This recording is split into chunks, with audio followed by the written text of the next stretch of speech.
boa noite, Sinop, boa noite a você que está me acompanhando na TBO Canal 13, TV Brasil Oeste, ou nas nossas redes sociais, no meu canal no YouTube ou Facebook. No YouTube, por favor, se inscreva no meu canal no YouTube ou no Facebook, curta a nossa página. Hoje nós vamos falar sobre um assunto muito importante, nós vamos falar sobre o Novembro Azul, o câncer de próstata no homem, né? O câncer, salvo engano, é o que mais mata no homem. Vou conversar com o Dr.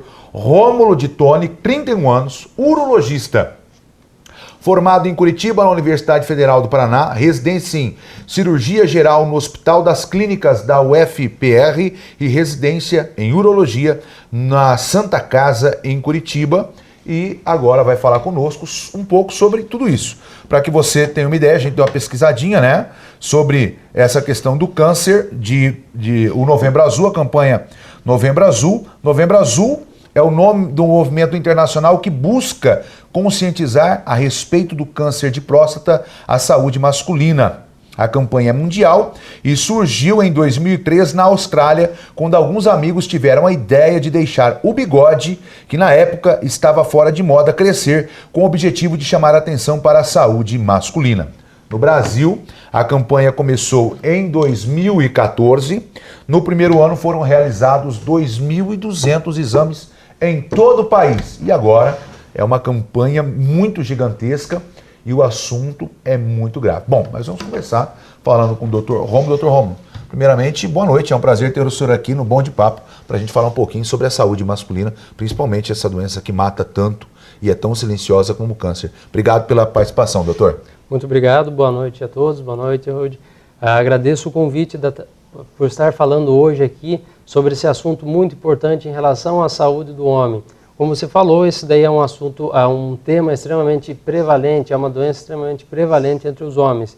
Dentre as estatísticas, no homem, tirando os cânceres de pele não melanoma, que são os mais comuns, o câncer de próstata é o câncer mais comum de órgão sólido, de órgão específico. Tá? Ele corresponde a cerca de 25% de todos os cânceres diagnosticados no homem, então uma prevalência extremamente alta. Além de ter uma prevalência alta, ele tem uma mortalidade alta também. Ele é o segundo caso, ela é a doença com a segunda mortalidade relacionada ao câncer no homem. Ela perde apenas para o câncer de pulmão, que é uma doença agressiva e que ela leva a mortalidade, tem uma mortalidade maior que o câncer de próstata. E a gente precisa, com essas campanhas, conscientizar a população que ainda existe muito preconceito em relação ao homem de fazer o exame. O problema é o toque, o famoso toque, o exame digital da próstata, em que a gente precisa fazer isso. O preconceito, o machismo ainda é um fator limitante dos homens procurarem urologista, né? Então, a gente precisa levar essa informação para a população, deixar o machismo, deixar o preconceito de lado para o homem se cuidar, para ele ter uma melhor qualidade de vida e com isso ganhar anos aí na vida dele, tratando adequadamente essa doença, o câncer de próstata. Doutor, nós vamos falar muito sobre isso, mas eu confesso ao senhor que eu estou com 45, fiz agora em agosto, e eu não estou falando de alguma coisa que para mim também é um assunto importante. Eu nunca fiz o exame de próstata, mas eu confesso ao senhor que não é por machismo ou preconceito. Também não está um pouco relacionado ao homem ser, desculpa a palavra, né, você que está me assistindo, um pouco displicente, para não dizer relaxado. Né, assim, né, o homem não é meio descuidadoso, para ser gentil com a palavra, com a sua saúde, com essas questões. Por exemplo, a mulher é mais atenciosa, a questão da mama, o câncer do colo do útero, essas coisas. O homem é um pouco, vamos usar a palavra verdadeira, relaxado, além de machista, relaxado. Tô andando, tô respirando, tô vivo, tá bom. Não é mais ou menos, também não tem muito disso? Tem. O homem ele é um pouco relutante em procurar um médico. Para ele, o homem ele acha que ele é um super-herói, que ele não fica doente, ele não adoece, ele precisa sempre ser o melhor. Esse que é uma visão do homem. E infelizmente, quando ele fica doente, ele já chega numa situação crítica, ele vai já com a doença. A mulher, como você bem falou, ela procura fazer um preventivo. Ela, de tempos em tempos, ela procura o médico para saber uma opinião, para saber se por acaso a mama dela está com doença, se o colo de útero tem alguma alteração. Ela faz os exames preventivos. No homem, além dessa questão do preconceito, como já comentamos, ele deixa para outra hora, ele vai deixando, ele vai folgado, postergando. Né? O homem é praticamente tranquilão. É assim. mais tranquilo nesse sentido, ele sempre vai postergando, ele acha que ele nunca vai ter aquilo, né? Ele acha que a doença é para os outros e nunca para ele. Esse que é um grande detalhe. A campanha aqui no Brasil começou 11 anos depois, começou no mundo, em 2014, nós tivemos 2.200 exames no primeiro ano realizado aqui no Brasil. Mas eu estava pesquisando, no ano passado nós tivemos mais de 62 mil casos de diagnóstico da doença. Sem contar que é um número grande para cada 100 mil habitantes das possibilidades do câncer de próstata. Esse número, ele é assustador ou ele passou a ser grande porque o exame passou a ser mais constante? Porque dá a impressão assim, começou essa doença ontem, tá todo mundo lascado, né? Ou não, é pela falta de exame, e agora com os exames a doença ficou uma coisa mais... As informações ficam mais claras para nós, ou para os médicos, ou enfim, essas informações sobre os dados dela. Sim. Esse número que você falou, de 60 mil novos casos diagnosticados no ano passado, isso daí é de extrema importância. A quantidade, o número absoluto, ele é extremamente importante. Mas bem como você falou, o diagnóstico do câncer de próstata, ele começou a ser feito com maior aumento, teve um aumento no diagnóstico do câncer de próstata depois da descoberta do PSA. Né? Até a década de 90, aproximadamente, a gente se descobriu o câncer de próstata como uma doença avançada já. Né? A partir da década de 90, em que houve uma descoberta, em que houve a utilização do exame do PSA para o diagnóstico do câncer de próstata... Qual que é o exame do PSA? Desculpa, porque tem muitas pessoas que, como eu, são leigas.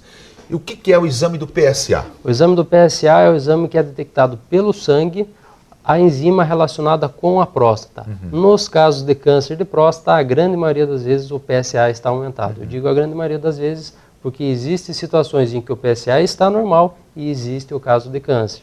Isso é exceção, mas pode acontecer. Isso começou de 90 para cá, de 90 essa relação. Cá. Isso. A partir da década de 90 para cá, houve um aumento exponencial no diagnóstico do câncer de próstata. Mas assim, mesmo assim, a prevalência, a quantidade de diagnósticos todos os anos, ela é alta. Né? Então, como já falamos, ela é o principal câncer no homem e tem a segunda causa de mortalidade.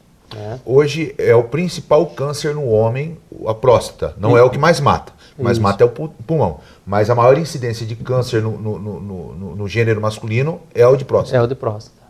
Tirando os cânceres de pele não melanoma, ele é o principal câncer no homem. Agora, além do cara ficar constrangido com o exame de toque, por exemplo, porque o exame ele é obrigatório após os 40, mas antes dos 40, a doença pode acontecer na pessoa? Assim, em termos de diagnóstico, qual é a nossa recomendação atual para fazer o exame, para começar a iniciar a investigação do câncer de próstata? Naqueles homens em que não tem fatores familiares, não tem histórico familiar, o pai, o irmão, tios, não tem casos de câncer na família, câncer de próstata, o diagnóstico se inicia a partir dos 50 anos de idade. Naqueles casos em que tem o fator familiar... Eu ainda tenho 5 anos para começar a fazer os exames. Graças a Deus, amém. Tem apenas uma observação, que se por acaso tiver algum familiar seu, pai, irmãos, tios, que tenham o câncer de próstata, a idade já diminui para 45 anos. Tá? Então, esse é um fator de risco que diminui a idade para início da investigação, além dos pacientes, além daquela população dos negros, que também tem uma incidência maior de câncer de próstata. Os negros têm maior incidência de câncer de próstata? Tem uma maior incidência. Porque no câncer de pele, nos negros, é muito difícil, né? Não sei se é uma verdade, se é uma lenda...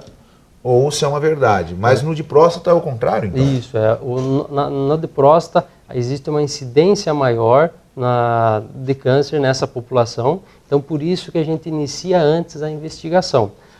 Isso é a recomendação que a gente vai conseguir ver na grande maioria dos pacientes acima dessa idade, o diagnóstico. O câncer de próstata ele é muito relacionado com a idade, então quanto mais velho for a pessoa, mais velho for o paciente, maior a chance dele desenvolver câncer de próstata. Não que abaixo dessa idade, dos 45 ou dos 50 anos, ele não possa ter câncer de próstata. Ele pode ter, são situações, são exceções, são casos menores, mas via de regra, quando acontece, eles são tumores mais agressivos, eles são cânceres mais agressivos. Que daí é complexo. Quando é mais novo, quando é mais novo, é problema. É caso mais complexo. Não que o outro não seja, mas é um problema mais que pode levar à morte, no caso. Com certeza. Com mais facilidade. Com certeza. Doutor, ainda falando sobre a questão do câncer de próstata, muitas pessoas têm medo porque acha que machuca, porque é constrangedor. E como o senhor está dizendo, ideal é a partir dos 45, para quem é de cor, para as pessoas negras ou para quem tem algum histórico familiar. Para quem não tem, pode começar aos 50. A pessoa, as mais antigas, são mais conservadoras. Elas são, eu sou de 45, sou de 72. Quem tem 50 é da década de 60. É do tempo que, 6 não era meia dúzia, não tinha essa... Homem, para começar a usar camisa rosa, por exemplo, começou há pouco tempo. Quem usava era discriminado, né? Era afeminado. Talvez por isso aí não é nem o machismo, por uma questão histórica, sei lá, por ser de uma geração muito diferente dessa atual. Talvez esteja a maior barreira para se fazer o exame nessas pessoas com essa idade, doutor? Sim, com certeza. Esse é um fator cultural, né? Um fator cultural desse preconceito, disso daí, em que o homem ele não deveria se expor, ele não deveria ter essa... O homem tinha que ser cabra macho. Tinha que ser cabra macho, ele tinha que defender a sua, a honra, né? Tinha que defender a honra. Então, dessas possibilidades de usar a camisa rosa, que nem você falou, ou algumas outras coisas que ferissem a masculinidade dele, ele não quer, não aceita de forma alguma. E é claro, quando você fala em manipulação anal, né, nessas situações o homem não quer nem saber fazer, nem que seja para exame, nem que seja para nada, né? Então, para fazer... Aqui não, aqui ninguém mexe, né? Esse que é o grande, esse preconceito do homem, desse fator cultural. O exame é feito, é claro, numa posição adequada, né? Não é nenhuma situação constrangedora, né? É feito só apenas na presença do paciente e o médico. É utilizado um lubrificante em que facilita o processo. Ele é um exame rápido, ele dura menos de 1 minuto, quando não tem nenhuma alteração, nenhuma anomalia. Quando você tem um pouco de anomalia, você acaba pesquisando, tentando identificar alguma outra, tentando procurar alguma outra informação. Mas ele é um exame rápido, a princípio indolor, né? Existe mais o medo, existe mais o preconceito em que o homem fala que tem dor, que não quer fazer, e que na verdade não é tão doloroso assim. Ele é um exame rápido, né? Ainda na área do exame, doutor, já houve casos do senhor ter que fazer um exame, né? O senhor é um jovem, 31 anos, e o cara na hora não queria de tipo nenhum, e depois que fez ele descobriu que ele estava com câncer de próstata, vamos supor, ou houve uma barreira do paciente no momento, peraí doutor, vamos aqui, porque o cara, se for... ele fica um pouco constrangido, ele tenta talvez, não sei, argumentar, eu estou fazendo a pergunta, você pode dizer se isso aconteceu ou não. E depois, apesar dessa barreira, constatado o exame, e esse exame o salvou, ou pelo menos facilitou no tratamento da doença, já teve casos específicos assim? Sim, isso já teve. Existem situações que nem eu comentei antes a respeito do PSA, como que a gente faz o diagnóstico, né? Vamos tentar definir também qual que é o diagnóstico, como que a gente chega à suspeita de câncer de próstata. Primeiro, a gente faz, a partir dessa idade, a gente faz o exame do PSA. Que é o exame de sangue. O exame do PSA, o exame de sangue, junto com o exame do toque. Então, essa é a recomendação atual para a gente fazer. Os dois são obrigatórios. Os dois são obrigatórios, né? O exame de sangue que surgiu... que as pessoas, agora tem um exame de sangue, ele não substitui o toque. Não substitui o toque. Quando a gente só faz o exame de sangue, a gente diagnostica cerca de 20%, 30% dos casos de câncer. Quando a gente só faz o exame do toque, a gente também chega nessa porcentagem, 20% a 30%. Quando a gente une os dois exames, Estando o exame do toque alterado e o PSA alterado, a gente diagnostica aproximadamente 80%, 90% dos cânceres de próstata. Então, precisa ter os dois. Tendo um PSA normal, que é esse exame do sangue, ele não afasta a possibilidade de câncer. Então, por isso a importância do exame do toque. E é claro, que nem você me perguntou, existem situações sim, em que existe uma alteração no exame do PSA, nesse exame de sangue que o paciente traz para a gente avaliar, né? E quando a gente vai fazer o exame do toque, né, tem uma alteração. Tem alteração no exame do toque. Só que o paciente não quer, no primeiro momento ele não aceita. Quando a gente fala assim, ó, vamos fazer o exame do toque, precisa fazer, muitas vezes ele não quer fazer. Mas o acompanhante que está junto, muitas vezes a esposa que está junto, incentiva ele assim, vai, faz, você precisa, é para o seu bem, para cuidar da sua doença, para cuidar da sua saúde.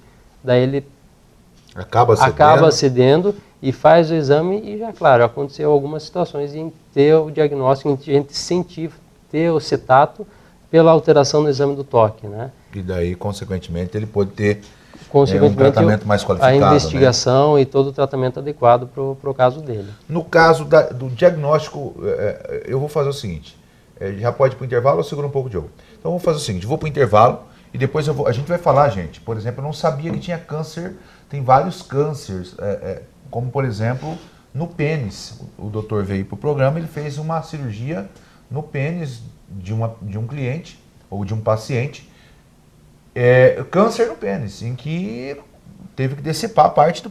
Não sei se é decepar a palavra certa, depois o senhor fala melhor sobre isso. E a gente vai falar sobre outros cânceres que tem no homem que o homem não que eu nem sabia que existia, né? Algumas coisas que eu nem sabia que existiam. E que é importante a gente estar atento, né? Porque a gente acha que câncer é só de mama e de colo de útero e agora de próstata. Ou então o cara quando fuma de pulmão ou quando bebe de fígado. Mas tem umas outras coisas por aí que são bastante sérias, que precisam do nosso cuidado. Mas eu vou para o intervalo, depois do intervalo, doutor, eu quero voltar falando sobre o tratamento, quando diagnosticado, se a pessoa fica ou não impotente, que é uma das grandes perguntas, né? Tratou câncer de próstata, fica impotente, que é uma preocupação também do homem. Mas a gente vai para o intervalo. Ó, você que está nos acompanhando pelo Facebook, pelo Twitter, nós estamos com um bom de papo, conversando com o Dr. Rômulo de Toni. Depois do intervalo eu volto com muito mais bom de papo. Hoje, falando sobre o Novembro Azul, sobre o câncer de próstata, sobre a saúde masculina. Voltamos já.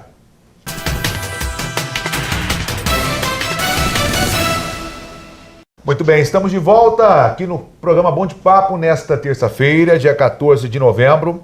Estamos conversando com o Dr. Rômulo de Toni, urologista.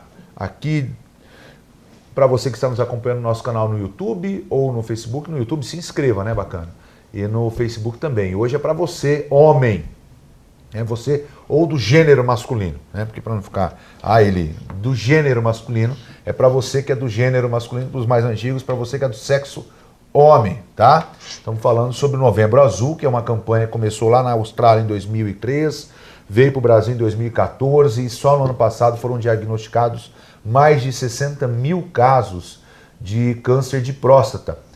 É o câncer mais comum nos homens e é importante que estejamos atentos a algumas lendas, como por exemplo, já descobrimos aqui no primeiro bloco, só para te recapitular, se você começou a assistir agora, os exames de próstata precisam começar a ser feitos a partir dos 45, né, para quem tem histórico na família, ou pessoas negras que são mais comuns, como já disse o doutor no primeiro bloco, e para você que não tem ninguém na família com caso de câncer de próstata, não tem histórico na família, pode começar depois dos 50, que nada impeça que você comece um pouquinho antes. Mas quem vai falar mais ainda sobre isso já é o doutor, e qualquer coisa, se você está acompanhando na TV, pode acompanhar o primeiro bloco nos nossos canais, nas redes sociais. Doutor, antes da gente entrar nos tratamentos, eu esqueci de uma pergunta. De fazer uma pergunta que a gente sempre ouve falar que o câncer de próstata está relacionado a pessoas que ficam segurando a urina, que está com vontade de urinar e segura até o último instante, e isso durante a vida. O cara começa novinho, no trabalho, vai passando, vai gerando lesões, que eu não sei se é isso, o senhor depois vai poder corrigir, vai causando lesões e aí acontece o câncer de próstata. Tem fundamento? Isso é lenda? Assim, não tem uma relação direta entre esse fator comportamental do ato miccional, como você bem explicou agora, com uma relação direta com o câncer de próstata. Então, é mais lenda do que verdade. É mais lenda do que verdade. Um dos principais fatores aí para o desenvolvimento do câncer de próstata é o fator genético, né? Aquelas situações em que tem na família, né? A própria genética do próprio paciente, então que ele acaba desenvolvendo isso daí, né? E a exposição ao tempo, basicamente a testosterona, que é o hormônio masculino, eu costumo dizer para os pacientes que assim, a testosterona ela é como se fosse o combustível para o câncer. Né? Então, quanto maior tempo de exposição à testosterona, ele pode ter uma chance maior de desenvolver o câncer. Como assim? Peraí, quem tem mais testosterona ou quem tem menos ou não tem nada? Não, a testosterona propriamente dita, a exposição, ao tempo de exposição. Então, naqueles pacientes que são mais velhos, né, tem um tempo de exposição maior à testosterona, então eles podem desenvolver. Por isso que a gente vê diagnósticos em pacientes com mais idade. Essa conversa de que segurar a urina é o culpado. Porque eu vou confessar para o senhor que foi de vez que eu quase fiz xixi na rua, preocupado, depois surgiu essa onda de que segurar a urina é o problema. Segurar a urina da próstata. Já ouviu isso também ou não? Só eu? Só eu?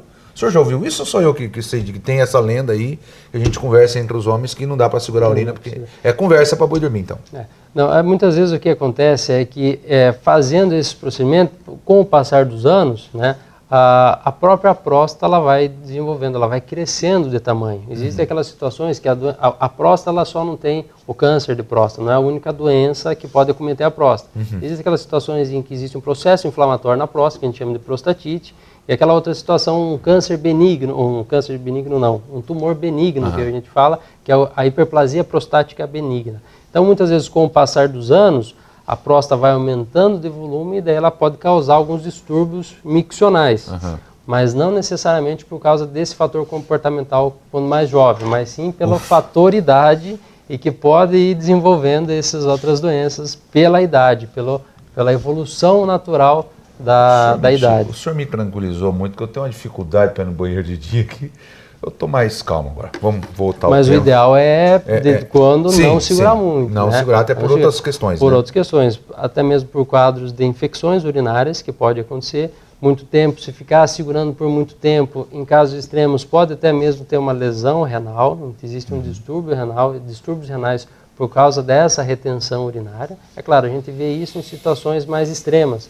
Mas pode acontecer. Pode acontecer. Em situações aí que está com vontade de urinar, a gente recomenda, urine, para evitar a hiperdistensão da bexiga, evitar que acumule muita urina dentro da bexiga e fica mais confortável. Claro, também, toda a vida. Tem coisa mais gostosa ser no banheiro e aliviar, meu filho. Só homem, mulher, enfim, quem, né? Tem coisa. Parece que você começa a vida de novo. Doutor, falando agora sobre a questão, uma vez diagnosticado o câncer de próstata, muitos amigos meus, e aconteceu com meu sogro foi diagnosticado com câncer de próstata, e na época foi ventilada a possibilidade de fazer a operação, porém, graças a Deus, no caso do meu sogro, ele tem, só que esse câncer está morto. Ele tem ido para acompanhamento aqui, e tem ido para Barretos constantemente fazer os exames, mas ele está morto. A qualquer momento pode acontecer dele se desenvolver ou não, né? Ou ele pode chegar para o céu, por exemplo, mas não pelo problema do câncer de próstata. Uma vez acontecendo o diagnóstico, o tratamento ele gera impotência à pessoa? Assim, para a gente chegar ao diagnóstico, só complementando um pouco a sua pergunta, que vamos desenvolver a ideia da pergunta, para chegar ao diagnóstico a gente tem que fazer a biópsia. O exame do PSA, que é o exame do sangue, e o exame do toque, ele levanta uma suspeita diagnóstica. 80%, como o senhor disse. 80% das vezes a gente chega a uma suspeita diagnóstica. Tendo um PSA alterado, tendo um exame do toque alterado, a gente pensa num quadro de câncer de próstata. O diagnóstico a gente faz através da biópsia prostática, né? Faz um exame via transanal, por baixo pelo ânus, tá? Em que se retira fragmentos da próstata e se analisa o anátomo patológico, se analisa, né, para ver se tem câncer ou se não tem. o exame do PSA e do toque, o exame do sangue do PSA e do toque é para ter uma suspeita diagnóstica. Chega a 80% da possibilidade, mas a comprovação é com a biópsia. Correto. Né? Tendo o diagnóstico de câncer de próstata, né, que é o adenocarcinoma de próstata, a gente faz um estadiamento, conforme for o grau de risco, o risco desse paciente, o risco da doença. Né? Conforme é o grau de risco, muitas vezes existe tratamentos diferentes e também o estadiamento que a gente fala. Primeiro a gente tem que saber se esse câncer está localizado apenas na próstata, se ele já está invadindo estruturas próximas à próstata ou se já está disseminando para linfonodos, que são estruturas próximas ali da próstata, ou se por acaso ele já se espalhou pelo organismo, né, que são as metástases. Né? A principal local de metástase, que é se espalhar a doença, espalhar o câncer, raízes, que a gente costuma chamar de forma popular, né? Popularmente, as raízes que se espalham, elas são para a coluna. Né? Então, esses são o principal foco da metástase. Vai direto para a coluna. Vai direto para a coluna. Então, assim, dependendo o grau da doença, dependendo dessa situação, do grau de risco da doença, existem tratamentos específicos. Por exemplo, como o seu sogro, você comentou com o seu sogro, né? Ele tem uma doença que você fala que o câncer está morto, que ele está ali paradinho.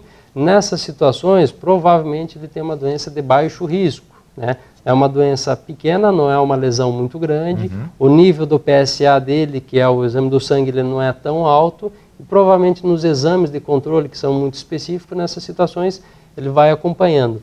Essa é uma situação que a gente fala de vigilância ativa. A gente tem o diagnóstico do câncer de próstata, mas ele não é de forma agressiva, então a gente observa ele. Não é que a gente deixa de fazer nenhum tratamento. Isso, ele tem que fazer constantemente. A gente observa exames de sangue, exames de sangue frequentes, exames de imagem, geralmente a ressonância magnética que se faz de controle para ver o desenvolvimento dessa lesão, e biópsias seriadas. Se modificar alguma coisa em relação, se observar que esse nível do PSA se elevou ou aumentou a lesão tumoral, isso daí a gente deixa de fazer vigilância ativa, deixa de observar e sim propõe um tratamento.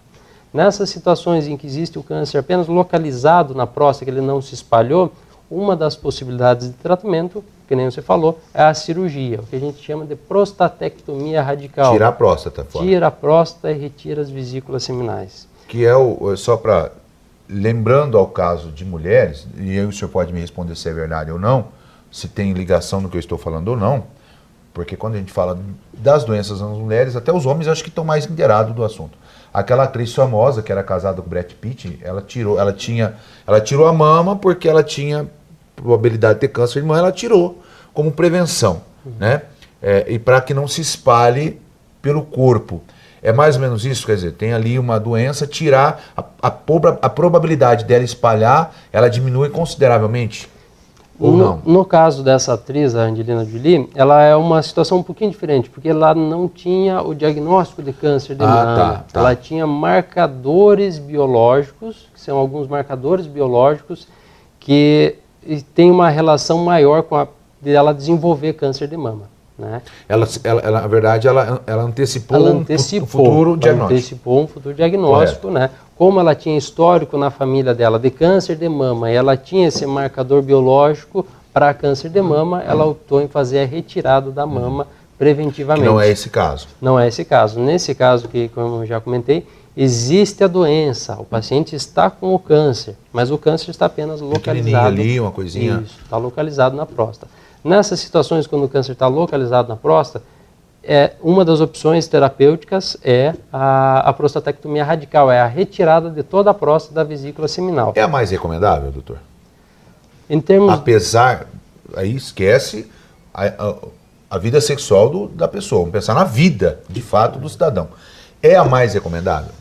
Assim, os estudos demonstram que o resultado da cirurgia com o resultado da radioterapia, eles são semelhantes, porém tem uma tendência, uma melhor resposta para a cirurgia. Então, se for analisar criteriosamente, talvez a cirurgia é o melhor resultado ainda. Né? Nessas situações bem indicada. Ela tem um melhor resultado em algumas situações de cura, de resolução completa da situação. Depois a pessoa não tem mais problema com câncer. Isso. Porém, mesmo sendo uma das melhores opções pro caso, para tratar o câncer, ela tem consequências, né? Uma das situações, que nem se falou, é o quadro da impotência sexual, que pode gerar. Pode ou gera? Pode gerar. Uma porcentagem aproximada de 50%. Então, metade dos homens vai ter impotência e metade não vai ter. Isso. Não é a próstata, ela não gera a impotência de uma forma geral, depende de cada caso. Correto. Depende de cada caso. Cerca de 50% das vezes, 50% dos homens que realizam a cirurgia ficam impotentes, né? Isso depende muito da agressividade da lesão, do tamanho da lesão que está ali, que dependendo da situação dá para fazer uma ressecção cirúrgica mais limitada à próstata e muitas vezes a gente tem que fazer uma ressecção maior. Quando a gente faz essa ressecção maior, retira mais tecido próximo da próstata, por causa que o câncer é mais avançado, a chance dele ficar impotente ela é maior. É maior. Então, em termos aproximados, aí metade dos pacientes vão desenvolver impotência sexual. Porém, no caso da rádio, tem a rádio e tem a químio, ou não? Nessas situações de cânceres localizados na próstata, a radioterapia é uma outra opção. Correto. A quimioterapia já não tem como, não é uma linha é de tratamento na próstata. Nessa situação específica, correto. Não. Tá? A quimioterapia ela tem ela é um processo, uma terapêutica muito boa, só que ela tem as suas consequências também, né? Existem várias formas de fazer a radioterapia. Existe a radioterapia externa, existe a braquiterapia, em que se colocam sementes, como se fossem sementes, direto na próstata e que dali ela espalha a irradiação apenas para a próstata, né? Todas elas têm uma consequência. Uma das consequências da radioterapia é o que a gente fala de cistite actínica, em que faz uma alteração da mucosa da bexiga e muitas vezes acaba tendo sangramento da bexiga. Uma outra consequência pode acontecer fístulas, que é a comunicação da bexiga com o reto, a bexiga com outro órgão, em que sai urina muitas vezes pelo reto e isso daí acaba tendo uma dificuldade na cicatrização. Então, é uma metodologia, uma terapêutica muito boa, também ela tem uma boa resolução, porém ela também tem as suas consequências, assim como a cirurgia, né? Nessas situações a gente tem que sentar com o paciente, discutir bem com ele, e ele é muito importante nessa decisão terapêutica, se ele quer a cirurgia ou se ele quer a radioterapia. Diagnosticado câncer, só são esses dois caminhos, cirurgia ou rádio, ou tem um tipo assim, um comprimidinho? Vou te dar um comprimidinho aqui, toma uma cibalena, né, no sentido figurado. Nessa situação específica, que nem eu falei, existem os três tipos, em que o câncer está localizado na próstata, em que ele já se espalha ali próximo e que ele já está metastatizado. Nessas situações de câncer localizado na próstata, a gente tem a ideia de curativa, fazer um tratamento que seja curativo, em que ele vai resolver completamente. Até porque o câncer não dá para deixar minha boca, né? Não dá para deixar minha boca, justamente. Então, assim, nessas situações, as melhores opções seriam ou a radioterapia ou a cirurgia. Naquela situação específica, como comentei, a vigilância ativa que é uma alteração, que está uma coisa comum ali, pouquinho, bem, vamos acompanhar porque pode não desenvolver. É um processo que nem começou, mas já tem um diagnóstico de muito próximo, aí tem um tratamento da próstata em si, mas daí já é uma coisa bem mais simples, né? Ele já tem o diagnóstico de câncer, mas ele é mais simples e que pode ser feito um acompanhamento. E que a qualquer momento pode exigir a cirurgia ou a radioterapia. No caso, nessas situações, medicações que bloqueiam o hormônio, que fazem com que o hormônio não atue, ela não é recomendada, porque isso daí é para casos em que já existe metástase espalhada, em que existe o câncer espalhado, em que a intenção não é mais cura, e sim controlar a evolução da doença, né? A gente faz essas medicações via orais, né, ou até mesmo a quimioterapia, para se tentar chegar a um controle da doença, né, mas não pensando mais em cura. Doutor, nós sabemos que o câncer de próstata, nós falamos aqui bastante, o senhor disse que é o segundo câncer que mais mata. E aí não dá para a gente ter uma estatística exata, porque vai muito do diagnóstico, né? Quanto antes a pessoa descobrir o diagnóstico do câncer, está diretamente relacionado à qualidade de vida, o prolongamento da vida dessa pessoa, a cura inclusive, está relacionado à descoberta da doença no corpo desse vivente, do homem, ou não, é uma coisa que quando vem ela é muito preocupante? Não, com certeza. Quando se faz o diagnóstico precoce da doença, em que as situações em que a doença está localizada diretamente na próstata, que ela não se espalhou nem próximo da próstata, e nem se espalhou nem teve metástase, nessas situações específicas, muitas vezes o tratamento, ou a radioterapia, ou até mesmo a cirurgia, né, que a gente realiza, existe uma possibilidade muitas vezes de 80% de cura. Né? Muitas vezes os pacientes acabam se livrando da doença em até 80% das vezes. Quando a doença fica mais avançada, quando ela progride... De procurar o médico, vai quando a coisa está meio... Isso. Quando chega ao diagnóstico, e no diagnóstico a doença já está mais avançada, ou está localizada próximo já, ou já está espalhada, as chances de cura já diminuem.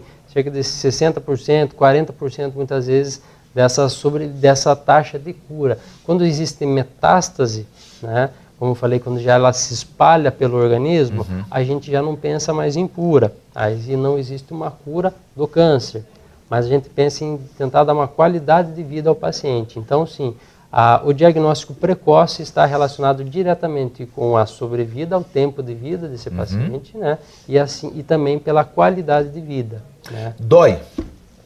Quem tem câncer dói? Dói nos quadros avançados. Nos quadros avançados? Vai ter dor. As situações de metástase ataca a coluna faz fraturas da coluna e com isso gera compressões das raízes nervosas e pode doer nessas situações. O câncer em si, em fases iniciais, é assintomático. Muitas vezes ele pode se confundir, né, naquelas situações em que ele está aumentando de tamanho, ele acaba comprimindo o canal da uretra, né, ele pode ser confundido em algumas situações com o HPV, que é a hiperplasia prostática benigna, em que o paciente tem uma dificuldade para urinar, o jato urinário é mais fraco, precisa acordar várias vezes à noite para ir ao banheiro, né? Então isso muitas vezes está mais relacionado com o HPV, mas em algumas situações o câncer pode gerar esses sintomas. Eu vou para o intervalo comercial e eu volto na sequência falando mais sobre a saúde masculina. Novembro Azul. Olha, previna-se, tá vendo? Quanto antes descobrir a doença, mais a possibilidade de cura, tá bom? E quando o trem já está espalhado, meu filho, aí é só pedir para Deus para que a dor não seja muito constante e que Ele te prolongue a vida. Então, cura, quando o assunto é câncer, está relacionado diretamente com o diagnóstico precoce. Eu vou para o intervalo e volto na sequência conversando com o Dr. Rômulo, urologista. O assunto é bom e o papo é melhor ainda.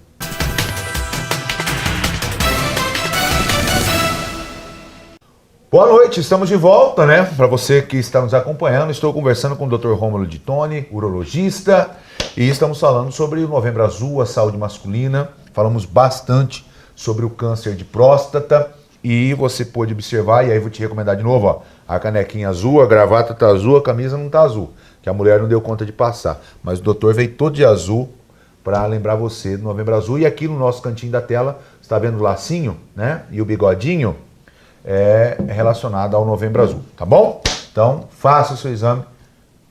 Aí você quer saber com quantos anos começa a fazer o exame?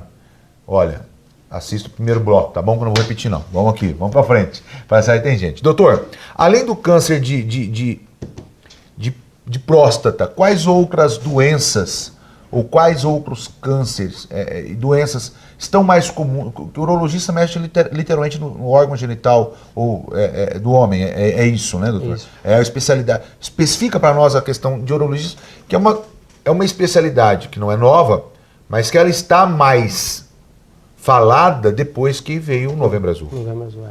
O urologista ele tem por atuação no sistema urinário, na via urinária, tanto rins, ureteres, bexiga, né? Além, é claro, do sistema reprodutor masculino. Então, ele não trabalha, o urologista ele não trabalha apenas com o público masculino em relação a pênis, testículo, próstata, ele também tem uma atuação no sistema urinário. Cirurgias relacionadas ao rim, ao ureter, à bexiga, tudo isso é o campo de atuação do urologista. O urologista não é médico para homem, é para homem e também para quem tem problema de rim, que daí pode ser mulher e tudo mais. Isso, justamente. Doutor, falando ainda sobre, o senhor disse uma coisa que eu fiquei pensando. Tem câncer no pênis, doutor? Como que é isso? Quais são os cânceres que pode dar dentro do campo da urologia? Dentro do campo da urologia, que nem você falou agora, o câncer do pênis, né, pode acontecer. O senhor operou um hoje, né? Como que é isso? Assim, muitas vezes o câncer de pênis, ele está muito relacionado a fatores de higiene, né? Pacientes que têm uma higiene deficitária, que não conseguem fazer uma higiene adequada do pênis, da glande. Consegue ou é porco, né? Depende da situação. Depende da situação. Não fala, isso eu posso falar. Depende da situação. Existem, sim, as situações em que deficiência da higiene, que ele, vamos dizer assim, de certa forma, deixa de fazer. Porém, existe uma situação que a gente fala de fimose, em que existe o fechamento da pele do pênis e não deixa expor a glande. Nessas situações, com o passar dos anos, pode desenvolver ali um quadro de câncer. O ideal é operar fimose, então. Tem fimose, opera, tira aquele trem. Tem fimose, opera, retira aquilo ali para expor a glande, para ele conseguir fazer uma boa higiene.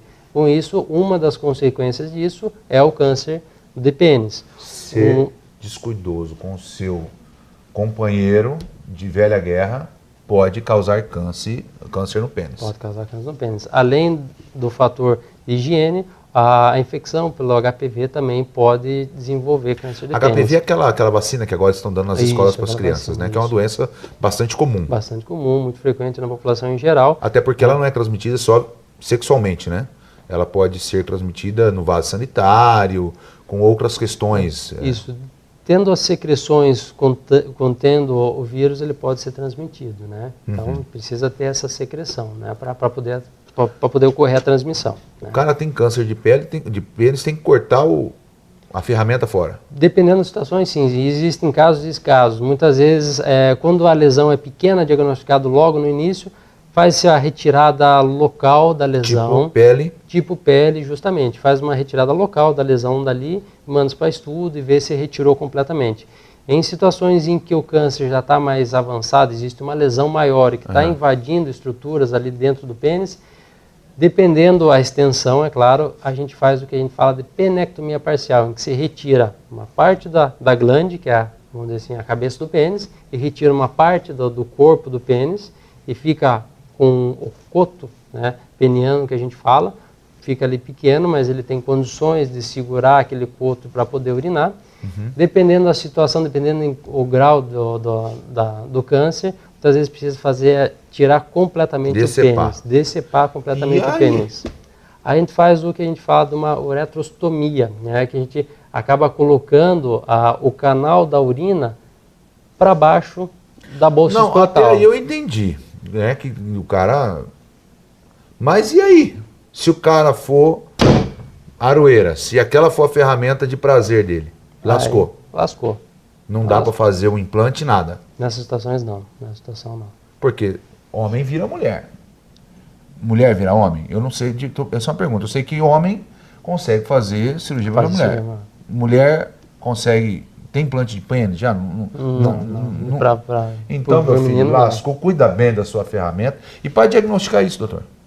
Muitas vezes pode, naquelas situações que nem eu comentei, que existe a fimose, né? O ideal é assim, fazer cirurgia, corrigir a fimose. Ele está correndo um risco grande. Está correndo um risco grande. É claro, não é de um dia para o outro, não é de uma semana para outra, mas um longo período de exposição de ter esse problema da fimose, né? Então existe a lesão, existe um enduramento ali, uma lesão mais dura que é diagnosticada, ou uma feridinha que não melhora no pênis, né? E isso daí, o ideal é fazer uma biópsia para chegar ao diagnóstico. Então é uma lesão, é um enduramento, é alguma massa, alguma alteração do normal da glande. E o cidadão, ele pode palpar, ele como sente, seio, né? Sim, ele pode sentir facilmente, né? Agora, a questão quando a gente fala de urologia, a gente pensa em algumas questões, por exemplo, eu tenho o costume de ir no banheiro, depois que eu fui uma vez no banheiro de madrugada, parece que virou, e assim, parece que é doença de velho, né? E eu não me sinto tão velho que eu comecei novo com esse negócio de... Fui no banheiro, acordei uma vez para ir no banheiro de madrugada, a casa caiu, parece que virou rotina. Virou rotina. Tem alguma coisa relacionada com doença, isso ou não? Pode acontecer por questões psicológicas, vira uma rotina... O que faz isso? E geralmente mais quando a gente está mais... Quando é novo parece que é uma tranquilidade, né? Todo homem acorda com vontade de ir no banheiro. Sim. Mas de madrugada é problema, hein, doutor? Essas situações que a gente fala de nictúria, essas situações elas estão mais relacionadas a fatores irritativos da bexiga, em que a bexiga ela tenta, é um processo reacional da bexiga, E nessas situações, com o passar dos anos, em homens mais velhos, que acontece essa situação, que nem você mesmo comentou. Que não é o meu caso, eu sou uma exceção. Tá? Nessas situações, a investigação da hiperplasia prostática benigna, ela deve ser realizada, né? Porque o aumento volumétrico da próstata, a próstata aumentando de tamanho, ela pode causar esses sintomas. Ela faz um sintoma obstrutivo e faz um sintoma irritativo na bexiga. E com isso, um dos sintomas dessa doença é a ida das vezes no banheiro no período noturno, né? E então, aí pode estar ligado também ao câncer de próstata, tem que ficar atento. Isso, numa situação... Ou na bexiga.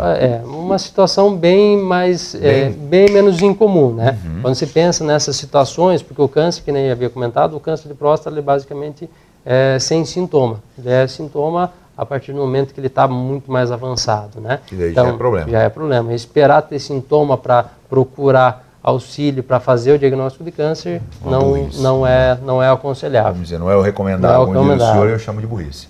Doutor, impotência, nós falamos aqui de impotência e estamos falando da saúde masculina e para a maioria dos homens, das pessoas do gênero masculino, a impotência está relacionada diretamente à qualidade de vida. Sim. Por quê? Tem cura esse negócio, doutor? Dependendo, assim... Mesmo no caso de quando ele fica impotente por cirurgia da próstata. Tem cura? Dá para fazer alguma coisa? Diz que coloca uma bexiguinha, que você faz o trem funciona. Tem isso ou não? Ou é lenda também? Existem algumas opções terapêuticas que a gente pode fazer. Fora o Viagra, né? Isso, o Viagra é uma das medicações que a gente pode utilizar, né? Existem basicamente 3 linhas de tratamento para esses quadros de impotência sexual, né? Disfunções eréteis, que a gente pode relacionar assim também. Nessas situações em específico, pós-cirúrgico, a gente inicia o tratamento com medicamentos via orais, né? Uma das medicações utilizadas é o medicamento que o senhor comentou. Existem outras no mercado que também pode ser utilizado. Não tendo uma resposta satisfatória, não tendo nenhuma reação, existem medicações injetáveis, em que se injeta diretamente no pênis para ver se tem uma resposta, né? Em algumas situações ele resolve, né? Não tendo resposta, não tendo nenhuma melhora dos sintomas. Teve ereção, o bicho está morto, velho. Não teve ereção nenhuma. A última opção que a gente tem são as situações de prótese penianas. Existe a prótese peniana que ela é semi-rígida, em que a gente coloca ela, né? E o pênis fica como se fosse em estado sempre ereto. Né? Ele apenas modifica a posição em que ele está para ter a relação sexual e depois ele coloca numa posição mais confortável, mas é como se ele tivesse sempre ereto. Que é introduzido dentro do pênis do cidadão. Isso, dentro do pênis. Do paciente. Isso, tá? E existem as outras próteses que são essas inflamáveis que você falou, que precisa bombar elas, ter uma bombinha que ela vai insuflando até chegar no estado desejado da rigidez peniana para ter relação e depois ele esvazia. E dá prazer? Porque uma coisa é o homem ejacula, ele vai ter prazer ou ele só vai, né? Acho que o senhor entendeu a pergunta. Sim. Nessas situações, relacionado pós-cirúrgico, dessa cirurgia do câncer de próstata, o paciente não vai mais ejacular, né? Ele não tem mais a ejaculação. Tem orgasmo, né? Acho que é... Isso. Precisa diferenciar um pouco em relação dessa terminologia. Orgasmo é uma coisa, é a sensação, é o prazer. Ele vai ter essa sensação?